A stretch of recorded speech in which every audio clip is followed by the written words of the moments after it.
دوستو، جیسا کہ آپ سب لوگ جانتے ہیں کہ بابا حاجی علی کی درگاہ سمندر کے بیچوں بیچ میں بنی ہوئی ہے، اور حال ہی میں ممبئی میں کس طرح زبردست اور خوفناک بارش ہوئی ہے اور کس طرح پورے شہر میں پانی اپنی تباہی مچا رہا ہے۔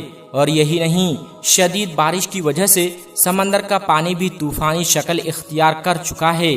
ایسے میں سمندر کے درمیان بنی ہوئی بابا حاجی علی درگاہ کا ایک ایسا کرشمہ سامنے آیا ہے جسے دیکھ کر آج پوری دنیا کے لوگ حیران اور پریشان ہو رہے ہیں۔ اور یہی نہیں، اس کے بارے میں جان کر یقیناً آپ کے بھی ہوش اڑ جائیں گے۔ اس لیے آج کی یہ ویڈیو آپ سب کے لیے بہت ہی زیادہ خاص ہے۔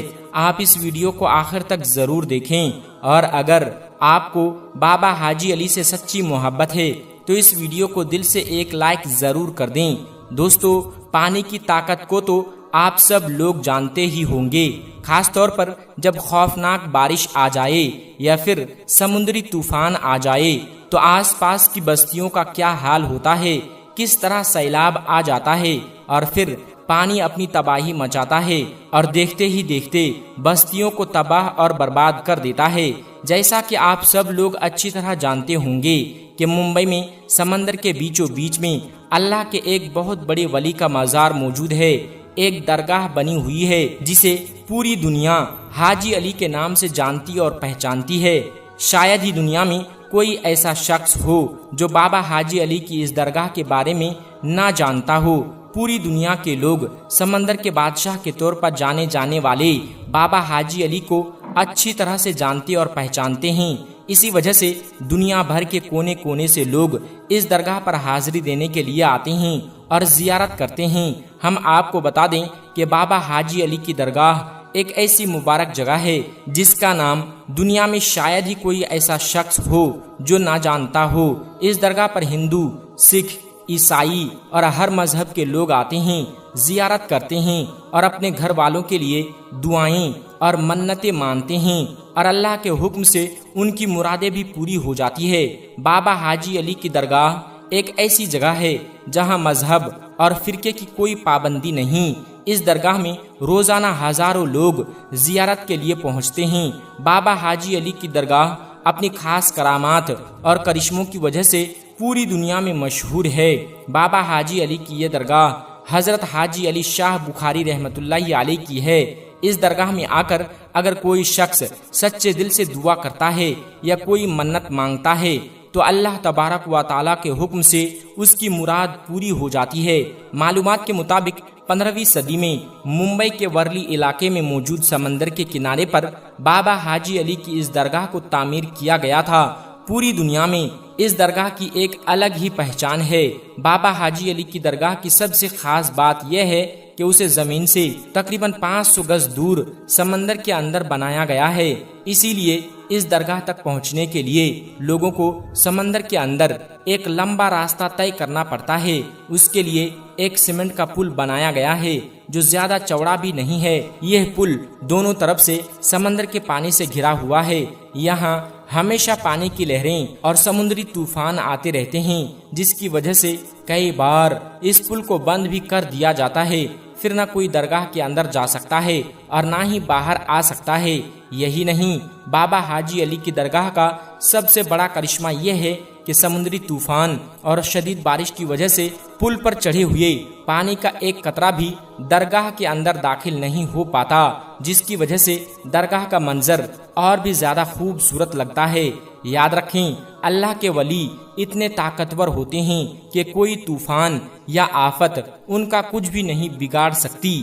بابا حاجی علی کی درگاہ بھی ایک ایسی ہی کرامات ہے جسے پوری دنیا کے لوگ اپنی آنکھوں سے دیکھ رہے ہیں۔ ممبئی میں چاہے جتنی بھی شدید بارش ہو جائے، چاہے کتنے ہی بڑی سمندری طوفان آ جائے، چاہے سمندر کے پانی میں کتنا ہی بڑا سیلاب آ جائے، لیکن بابا حاجی علی کی اس درگاہ کے اندر پانی کا ایک قطرہ بھی داخل نہیں ہو پاتا۔